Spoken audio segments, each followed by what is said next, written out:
ನಾವು ನೋಡ್ತೀವಿ ಪುರಂದರದಾಸರು, ಸಂತ ಕನಕದಾಸರು, ಮೀರಾಬಾಯಿ, ಯಾರನ್ನು ನೋಡ್ತೀರಿ ನೀವು? ಇವರೆಲ್ಲ ಇದ್ದ ಸಂಪತ್ತನ್ನು ಕೊಟ್ಟು ಭಗವಂತನ ಹಿಡ್ಕೊಂಡು ಹೋದರು. ಅವರೆಲ್ಲ ಸಂಪತ್ತನ್ನು ಕೊಟ್ಟ ಮೇಲೆ ಭಗವಂತ ಸಿಗ್ತಾನೆ ನೋಡಿ. ಇದು ಭಗವಂತ ಅದಕ್ಕೆ ನಮ್ಮಲ್ಲಿ ನಮ್ಮ ಹಿರಿಯರು, ಭಾರತೀಯರು, ಹಿಂದೂಗಳು ಬಡತನನ ಎಂದು ಕೂಡ ಧಿಕ್ಕರಿಸ್ತಾ ಇರಲಿಲ್ಲ. ಭಗವಂತ ಸಿಕ್ಕೋದೇ ಶ್ರೀಮಂತಿಕೆ. ನಮ್ಮಲ್ಲಿ ಭಗವಂತನ ಇಷ್ಟಪಡ್ತಿದ್ರು, ಸಿರಿವಂತಿಕೆ ಇಷ್ಟಪಡ್ತಿರಲಿಲ್ಲ. ಬಂದರೆ ಏನು ಭಗವಂತ ಕೊಡ್ತಾನೆ ಅದು ಮುಖ್ಯ ಅವರಿಗೆ. ಯಾಕೆಂದರೆ ಶ್ರೀಮಂತಿಗೆ ಬರ್ತಾ ಬರ್ತಾ ಭಗವಂತನಲ್ಲಿ ಭಕ್ತಿ ಕಡಿಮೆ ಆಗ್ತಾ ಹೋಗ್ಬಿಡತ್ತೆ, ಧಿಮಾಕು ಬಂದ್ಬಿಡತ್ತೆ.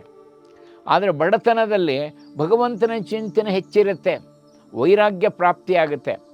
ಇದು ಎಲ್ಲರ ಅನುಭವ ಇದು ನೋಡಿ. ಹಾಗೆ ರಾಯರ ಜೀವನದಲ್ಲಿ ಅವರು ಎಂದೂ ಕೂಡ ವೆಂಕಟನಾಥ ದುಃಖಪಟ್ಟಿರಲಿಲ್ಲ.